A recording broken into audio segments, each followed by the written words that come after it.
కాకినాడ జిల్లాలోని టీడీపీ కార్యాలయాన్ని పట్టించుకునే నాదులు లేక కళా విహీనంగా మారింది. జిల్లా అధ్యక్షుడు జ్యోతుల నవీన్ కుమార్ కార్యాలయానికి రావడం తగ్గించడంతో ఇక్కడ కార్యకలాపాలు కూడా పెద్దగా జరగడం లేదు.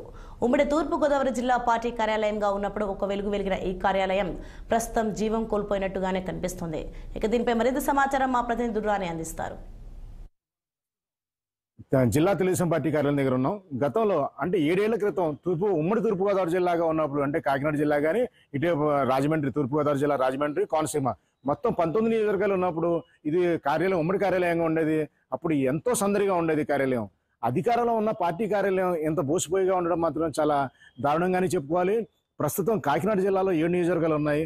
అందులో 2 నియోజకవర్గాలకి ఏకంగా పిఠాపురం కానీ కాకినాడ రోడ్లు కానీ జనసేన ఎమ్మెల్యేలు ఉన్నారు. ప్రస్తుతం 7 నియోజకవర్గాలు గాను 5 నియోజకవర్గాల్లో కూడా తెలుగుదేశం ఎమ్మెల్యేలే ఉన్నారు. అయితే ప్రస్తుతం ఈ పార్టీ కార్యాలయానికి కాకినాడ జిల్లా అధ్యక్షులుగా జ్యోతుల నవీన్ కుమార్ వ్యవహరిస్తున్నారు. అయితే ఆయన కాస్త ఆసక్తిగా లేకపోవడం, అనాసక్తిగా ఉండడంతో పార్టీ చూస్తే మాత్రం కళాహీనంగా మారింది పార్టీ కార్యాలయం అని చెప్పాలి. ఇంతకు ముందు అయితే కనుక ఎప్పుడు నిత్యం సమావేశాలు, కనీసం ప్రతిపక్షంలో ఉన్నప్పుడు కూడా ఎంతో మంది వచ్చి ఇక్కడ సమావేశాలు సభలు నిర్వహించుకునేవారు. తీరా పార్టీ అధికారంలోకి వచ్చిన తర్వాత మాత్రం కనిపించడానికి నాదురే లేకుండా పోయాడు. పార్టీ కార్యాలయం కూడా చాలా కాస్త ఇబ్బందికర పరిస్థితుల్లో ఉందని చెప్పాలి.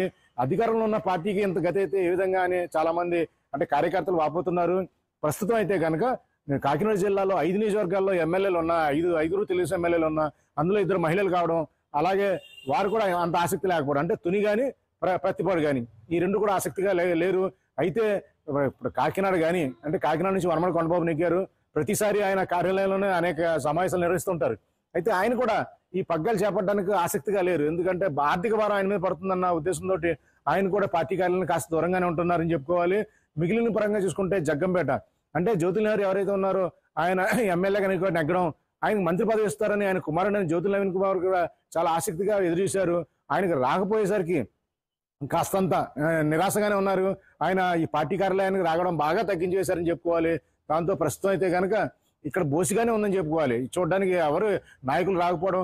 గతంలో ఈ కార్యాలయంలో అయితే కనుక మా నిమ్మకాయల చినరాజప్ప కానీ యనమల రామకృష్ణుడు కానీ తరచుగా రావడం, ఈ సమావేశాలు సభలు తరచుగా పెడుతూ ఉండడంతో చాలా అందంగా హడావుడిగా జోరుగా కనబడేది. ప్రస్తుతం ఈ కార్యాలయానికి ఎవరు రాకపోవడం, ఇక పైన కూడా మనం చూసామంటే ఈ గ్లాసులు బద్దలు కావడం, ఇలాగే ద్వారం దగ్గర ఈ టైల్స్ పగిలిపోవడం చాలా దారుణంగానే ఉందని చెప్పుకోవాలి. అధికారంలో ఉన్న పార్టీకి ఎంత గతి అయితే ఎలా అని చెప్పేసి కార్యకర్తలు వాపోతున్నారు. ఎప్పటికైనా అంటే ప్రతి కార్యకర్తకు నేనున్నానంటూ ముఖ్యమంత్రి చంద్రబాబు నాయుడు భరోసా ఇవ్వడం, నారా లోకేష్ అండగా నిలబడడం జరుగుతుంది. కాబట్టి ఎప్పటికైనా ఈ కార్యాలయానికి బాగోగులు సరిచేయడం, జ్యోతుల నవీన్ కుమార్ ఆసక్తిగా లేకపోతే మరొకరు నియమించే అవకాశం పరిశీలించి ఈ కార్యాలయానికి పూర్వవైభవం తీసుకురావాలని చెప్పేసి తెలుగుదేశం కార్యకర్తలు కోరుకుంటున్నారు. వీడియో జర్నలిస్ట్ చిన్నితో నదీం కందురాని, కాకినాడ. ఇప్పుడు మనం ప్రస్తుతం